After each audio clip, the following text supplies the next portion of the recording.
اهلا وسهلا، كي خواتاتي الحبابات دياولي؟ كلشي بخير؟ الغزالات كلشي المهمات دياولي؟ كلشي هاني؟ كلشي بخير؟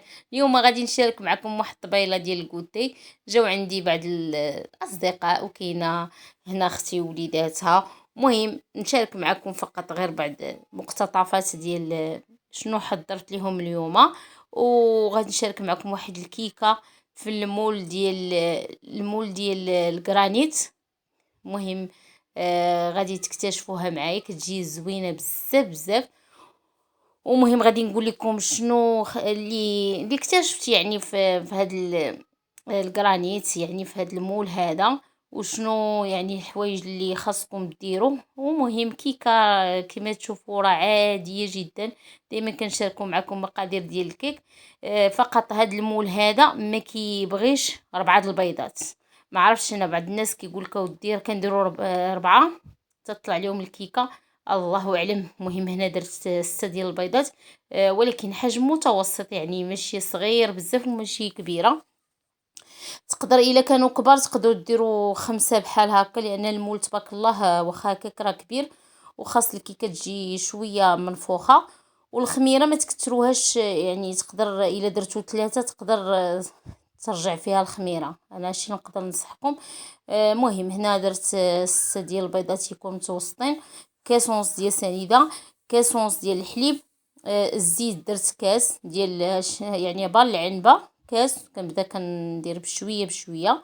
تقدروا ديروها في مولينيكس، تقدروا ديروها بالباطور، تقدروا ديروا بيديكم بحال هكا، ماشي مشكل. صافي خلطت هادشي مزيان، ضفت الخليط ديال هاد الطحين. الطحين ضروري خصو يتغربل. صافي. وكديروا المهم غاديش نقدر نقول لكم القياس، كندير عيني ميزاني. هانتوما غادي تشوفوا الخليط ديال العجينه ديال الكيك. دائما تنقول لكم تكتبوا عليها 8 وصافي. يعني مجرد ما كتولي خيط هكا ما كيتقطعش، صافي بارك عليها من الطحين. صافي كنديرها في المول. هاد المول البنات فقط دهنته بالزيت. موالفين كنديروا الزيت وشويه ديال الطحين ما محتاج، ولكن غادي نقول لكم فوقاش غادي دهنوه. ضروري خصو يدهن بالزيت.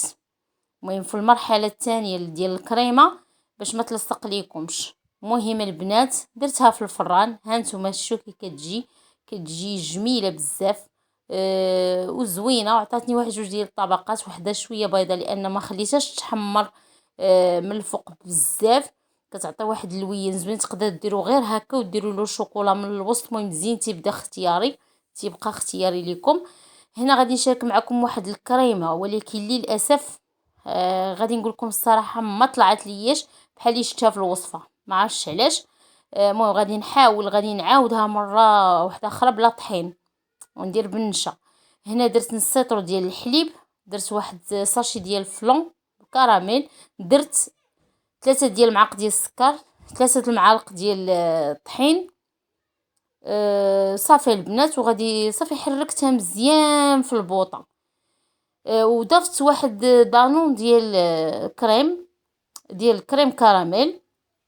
صافي حركته، يعني البنه جات زوينه وكريمه جات زوينه، ولكن للاسف البنات درتها في هذا المول ما دهنتوش. خاص ضروري يتدهن، اما يتدهن، اما شي حاجه ناقصاني في الكريمه. باش نقول لكم الصراحه، يعني الوصفه جات زوينه وبنينه، ولكن ماشي هي ديال الوصفه اللي شفتها عند واحد السيده يعني وعجباتني. جربتها وماشي يعني جل كانت مشهوره بها، يعني كاع اليوتيوبرز واحد الوقت كلشي كان كيصايبها. وانا اول نوبه يعني باش تحت لي الفرصه باش درتها في هذا المول ديال الجرانيت. يعني قلت اجي نجربها، ولكن للاسف كانت تجربه نصف فاشله. غادي نقول لكم علاش حتى الاخر. المهم غادي نشارك معكم الحشوه ديال الطريقه ديال واحد المملحات كيجيو من اروع ما يكون. كيجيو غزالين بعينكم غمضين، غادي ديروهم غادي يصدقوا لكم من اول وهله. يعني كاينه الحاجه اللي كتصدق وكاينه الحاجه اللي ما كتصدق ليناش بلا كتب. المهم هنا درت فلفله، خيزو، كورجيت، شويه د البصله. المهم نتوما شوفوا الحشوه كتبقى اختياريه. المهم انا على حساب الوصفه درت مثلا 2 خيزويات حكيتهم في حكاكه رقيقه. ايضا فلفله، درت واحد 3 ديال الفلفلات، مع عندي صغار الا عندكم كبار ديروا 2 كورجيطات 2 بصله كبيره يعني، ودرتهم في الهاشوار يعني كلشي.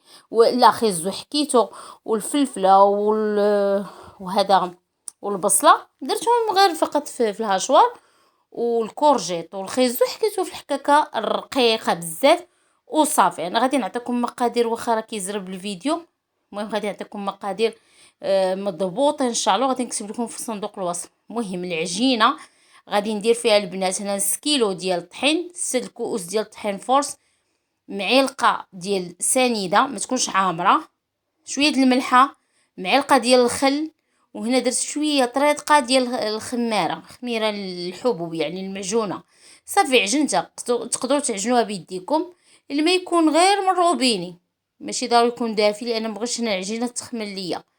كنعجنها مزيان مزيان، ضروري هاد العمليه خاصها تعجن يعني بحال تعركيها وصافي. وكناخذ هذه الزبده ديال التوريق اولا زبده مارغرين ولا شوفوا نتوما الزبده اللي كتستعملوها. خديت واحد الربع بحال هكا وخليتها كتذوب. المهم الحشوه كما قلت لكم هذاك الشيء اللي فيها فقط التوابل اللي درت فيها الملحه، شويه د الابزار، خرقوم، شويه سكينجبير، وشويه ضامه د البنه، شويه اختياريه، وشويه ديال الزيت. ودرت هذا تقدروا ديروا الطون، تقدروا ديروا، انا درت طريفه ديال الدجاج كانوا عندي، تقدروا ديروا كفته. المهم شوف الحشوه كتبقى اختياريه، اللي بغى يدير شي حاجه كديريها اللي عندك في الدار. المهم رجعت للعجينه، ها نتوما كتشوفوا كتكون رطبه بزاف، واخا تلصق لكم في يديكم ماشي مشكل باش كتجي رطبه وزوينه. صافي درت لها بهذه الطريقه هكا، غادي نخليها غادي ترتاح غير شويه يعني. هاد الطريقه انا ما كتطلبش بزاف يعني، خليتها هي الاخرى يعني. تصيبت البانكيك ما شاركتوش معكم، صيبت واحد هذيك الكيكه الاولى، هذه خليتها تقربوا يجيو يعني. رجاو لقاوني ضيوفي رجاو لقاوني مازال كنقاد فيها لان باش ياكلوها شويه سخونه، فهمتوا. مهم صافي كتاخدي بحال هكا. درت 4 ديال الكرات كما شفتوا. غادي نطلق الكره الاولى وذوب الزبده راه هي كتشوفوا. درت شويه ديال الزيت حتى هو باش كنطلق هذيك الكره مزيان في السطح العمل بحال هكا. حاولوا حتى كتشوفوا تورقوها مزيان مزيان يعني. هاد العمليه حتى هي ضروريه، وكتدهنوا بهذيك الزبده ديال التوريق يعني. هذيك الزبده هي اللي كتعطيها هذيك القرمشه وباش كتجيكم زوينه هكا كديروا يعني. حاولوا تطلقوها مزيان. ومهم صافي كتبداي كطوي بحال كطوي المسمن وكدهني يعني. كل ما انتي كطوي بحال هكا كدهني. صافي كنستمر في هذه العمليه هكا حتى كنسالي الكرات اللي عندي يعني. غادي ها نتوما تتشوفوا غادي نطويها بحال الشكل ديال المسمن، ولكن تندهن. كنحط هذيك الاولى، ديك الكره الاولى، وغادي ناخذ الكره الثانيه البنات. عرفتي مشات ليا الاخرى. المهم خديت الكره الثانيه ودرتها في وسط الاخرى، فهمتوا. صافي من بعد ما كتخليهم كيرتاحوا يعني. درت جوج بحال المسيمنات كبار. كنطلق هذاك المسمنه الاولى مزيان وكنطلقها بحال هكا، وكنقسمها على جوج وكندير فيها الحشوه. نتمنى تكون واضحه مع سمع الزربه. واش طال ليا واحد الفيديو ولا ما نعرف. المهم كنحاول هذا هانتوما كتشوفوا كنقسمها. وحاولوا بحال كتقرصوها بحال هكا باش كتشد ليكم. وصافي غادي نديرها في اللاطه. اللاطه ضروري خصها تكون مدهونه، اما تكون مدهونه اولا ديروا لها ورق ديال الطبخ بحال هكا. صافي حاولوا تسدوها مزيان. صافي البنات كنديرها كما قلت لكم هكا في الصينيه حتى تنسالي داكشي اللي عندي هكا. صافي حاولوا تقادوها مزيان، ما تكونش صغار هذوك، ما يكونش صغار ما يكونوش كبار. صافي كناخذ عاوتاني ها نتوما الثانيه اللي درت وحده في وسط وحده، تنطلقها مزيان. تطلقوها شويه يعني واحد السمك يكون فيها لا باس به، ماشي رقيقه بزاف ماشي غليظه. كتقسموها من النص. كديروا عاوتاني الحشوه اللي بقات لكم. حاولوا تكثروا شويه من الحشوه. ايوا صافي كتديروا هكا كتجي بنينه بنينه بزاف. ويعني واخا تجربوها من اول تجربه تصدق ليكم، يعني والله الا بعينكم غمضه كتجي لذيذه هاد الوصفه هادي وزوينه وسريعه، يعني ما غاديش تطلب لكم بزاف ديال الوقت. صافي كنسالي ديك الحشوه اللي عندي، يعني قداتني لهكا، درت 4.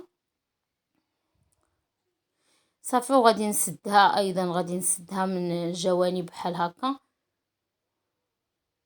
مهم تحت طلب واحد الاخت، الله يجازيها بخير، متتبعه وفيه، الاخت نجاة المسري، كنشكرها بزاف بزاف. وهنا اختي درت لك خاطرك ودرت لك، قالت لي ديري لي المملحات وصافي. واخا والله الا كتعرفوا الا جا عندكم شي واحد كتكونوا مدروكين ومع التصوير وداكشي، يعني شويه قضيه كتجي واعره، ولكن واخا هكاك حاولت نشارك مع هاد الوصفه راه كتجي زوينه بزاف. وان شاء الله غادي نحاول ندير عاوتاني شي، ضروري مملحات، الناس كيبغيو الحلو والمالح ضروري. ايوا صافي وها نتوما كتشوفوا، درتها في اللاطه هكا وقطعتها بالموس. حاولوا تقطعوها بحال هكا، يعني من الاول ماشي حتى كطيب، باش ما تفرتش لكم، وايضا باش كيجي الديكور ديالها زويون. وهنا خديت واحد